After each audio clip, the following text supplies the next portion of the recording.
The Museum of Melancholy. This is the true story of Mrs. Joan Drake, a woman who was born in 1585, but came of age in the early 1600s. The details of her tragic later life are only known today because of a memoir that was written about her after her death by her spiritual advisor, a Doctor of Divinity by the name of John Hart, who agreed to help her with her struggles and found himself inexorably drawn into her confidence. His book, called Trodden Down Strength, or Mrs. Drake Revived, first appeared in 1647 in Mr. Pilkington's bookshop on Fleet Street in the City of London, some 20 years after her death. In its pages, hidden within some dense scriptural quotations, he recalled how Mrs. Drake fought against her physical illness and spiritual anxiety, and dared to challenge the norms of society. The nature of their relationship is one of the fascinating aspects of his account. As will be seen, he was a steady support for her over many years, but yet it is tantalizingly debatable if this devotion was reciprocated. Mrs. Drake lived at Esher Place in Surrey, which had previously belonged to Cardinal Wolsey, who had resided there when he was constructing the nearby Hampton Court Palace. This drawing was made by a well-known mapmaker who visited in 1606 when Mrs. Drake was already living there. Esher Place was a group of buildings with a large, turreted red brick mansion at its heart, described by a visitor as castle-like, with a great stone hall attached to it and a smattering of other buildings that housed kitchens and further accommodation. Beyond this were stables, ponds, orchards, and woodland. There was also a chapel and an imposing gatehouse, which is the only part of the site that still remains today, known as Wainfleet Tower. A better perspective was provided exactly 400 years later, in 2006, when the archaeology of the site of Esher Place was investigated by the Channel 4 programme Time Team, which is where this 3D reconstruction comes from. This imposing estate belonged to Mrs. Drake's husband, Francis Drake of Esher, who was the godson of Sir Francis Drake, the famous explorer. Unfortunately, no portrait has survived of Joan Drake, but Dr. Hart has left us a physical description, as well as observations on her character, and a lot of detail about what happened to her during her final years. When they first met, in 1616, he described her as follows. She was of a low, well-compacted stature, with a lovely brown complexion, having a full, nimble, quick sparrowhawk eye. She was jovial, courteous, and affable in conversation, with a quick wit, was inquisitive and had a good memory, and was noted for plain speaking, but if crossed she could be stubborn, stern, and resolute, yet in a modest and inoffensive way. She was not particularly religious, but valued goodness in people and detested hypocrisy. The Drakes had married in 1603, and Dr. Hart tells us that this was not a marriage made in heaven, as the 18-year-old heiress, Joan Hill, as she was then, was not at all attracted to him, and the marriage was very much against her will. She admitted to Dr. Hart that her unhappy marriage was where she first experienced what she called the storms and tempests in her mind. However, it was the birth of her third child, a daughter also named Joan, sometime around 1615, that seemed to trigger more sinister symptoms, for which at first the midwife was blamed. This gave her a continual headache, like a migraine, and a fire burning in her stomach, that no doctor could find a remedy for. She also began to suffer from a great spiritual anxiety, that she had been cast away by God and would go to hell. This led to violent mood swings. She would weep uncontrollably, then laugh manically. Her husband, who was a Puritan, was convinced that only religious counseling would help. Dr. John Hart heard about Mrs. Drake's case from some mutual friends and was invited to Esher Place, bringing with him an elderly Puritan minister named John Dodd, who had a reputation for resolving similar cases. In his memoir, Dr. Hart remembered being introduced into the house and seeing Francis Drake grabbing an iron fork from the fireplace and chasing his wife up the stairs, as she had tried to run away when she saw the two soberly dressed Puritans turn up at her door.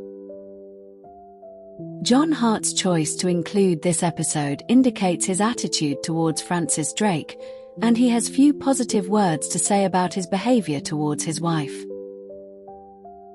Mrs. Drake and John Dodd, a preacher and writer, known as a Puritan divine, were to have a turbulent relationship.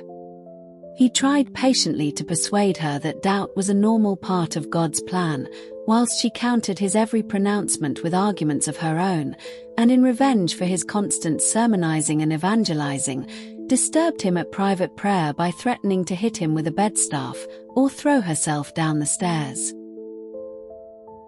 Their problem was twofold. In Mrs. Drake's mind, she likened Mr. Dodd to a character she had seen in a play at the Blackfriars Theatre a few years earlier, performed by Shakespeare's troupe, The King's Men. In this production of The Alchemist by Ben Jonson, the overzealous views and exaggerated holier-than-thou verbal expressions of a Puritan character called Ananias were much mocked, and she could not shake off this image. Mr. Dodd, on the other hand, was convinced he was not conversing with the woman before him, but with a far trickier opponent, the devil. The more he listened to her confronting his arguments with clever counter-arguments, the more he believed that it was, as he stated it, the devil's rhetoric, being used nimbly and strongly against me. This back and forth lasted for weeks, then months. In 1619, when 3 years had passed, during which time Mr. Dodd had gone home when exhausted and returned having prayed upon the matters, he left for good. Sadly, Joan Drake was no better physically or mentally. Dr. Hart was still involved and felt responsible for finding other divines to help. He did this by calling upon his network of Puritan acquaintances. First there was James Esher, who Mrs. Drake was much impressed by, and who later became the head of the church in Ireland. Incredibly, centuries later, 3 letters from Dr. Hart to James Esher, written between 1616 and 1618, came to light amongst papers preserved at the Bodleian Library in Oxford. These further confirmed his utter devotion to his friend, Mrs. Drake, who, as he wrote, "For the present, though a little better, yet she continues in her mind troubled and tossed. Of all my cares, it is one of the principal to procure her peace. Therefore it makes me send everywhere for help unto her." The content of the letters further reveals Dr. Hart to be sociable and charming, playful and teasing, literary and poetic, well read in European religious affairs and a fount of news and court gossip. Next on the long list of Puritan divines Dr. Hart brought in to provide spiritual advice was Thomas Hooker, who became the rector at St. George's Church in Esher, and who achieved greatness later in life as the founder of the state of Connecticut. In total, at least 12 named divines, from home and abroad, visited Mrs. Drake or offered advice by letter. It must have seemed to Francis Drake that his wife had become an exhibit in a museum of melancholy. The question naturally arises as to what exactly was Dr. John Hart's relationship with Mrs. Joan Drake. He referred to himself only as the relator, that sometime unworthy friend. And, in his book, he gave little away about his own background, or the circumstances that allowed him to spend so much time in her presence and become her confidant. However, there are 2 episodes that he writes down that provide an insight into their relationship. Around 1619, Mrs. Drake and Dr. Hart had clearly been discussing whether she should leave the household and might find solace elsewhere to concentrate fully on her physical and spiritual recovery. For this purpose, they agreed that he should go, secretly, to Essex to inquire whether a celebrated Puritan preacher, John Rogers, would take her in. When her husband and parents heard about this, they refused point blank, and Dr. Hart noted, "The refusal of her freedom much unhooked her spirit, so much did it afflict her." The second episode revolved around an argument as they were walking in the garden together one day, when she froze and began staring at the ground. When she came out of her trance, she asked him, "If God, who with a word made heaven and earth, can soften my heart, why does he not do it?" Dr. Hart took this questioning of God's will as blasphemy and stormed off. Later, when he had calmed down, he told her he was going to report her to the bishop and buy sticks for her burning. Anyone observing from a distance might have imagined that this was a lover's quarrel, and in fact, Joan Drake was pregnant with her last child, which Dr. Hart does not mention. The child, called John, was to die, aged just 3, in 1623. This may have contributed to her further decline, since soon afterwards, she became bedridden, and was convinced she too was about to die. In 1625, she insisted on leaving Esher Place and her husband and returning to her childhood home. There, Dr. Hart, as a visitor, recorded her final days, where she was unable to sleep and began to hallucinate, describing visions of angels that God had sent, finally giving her, and the Puritan divines, proof of her salvation, after a decade of praying and fasting. As she weakened, she called her family and friends to her bedside, one by one. When it was Dr. Hart's turn, she confided her innermost feelings.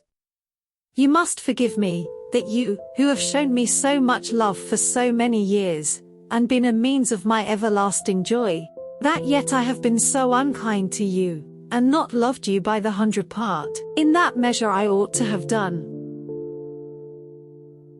Was this a declaration of love, or an explanation of her indifferent attitude towards him?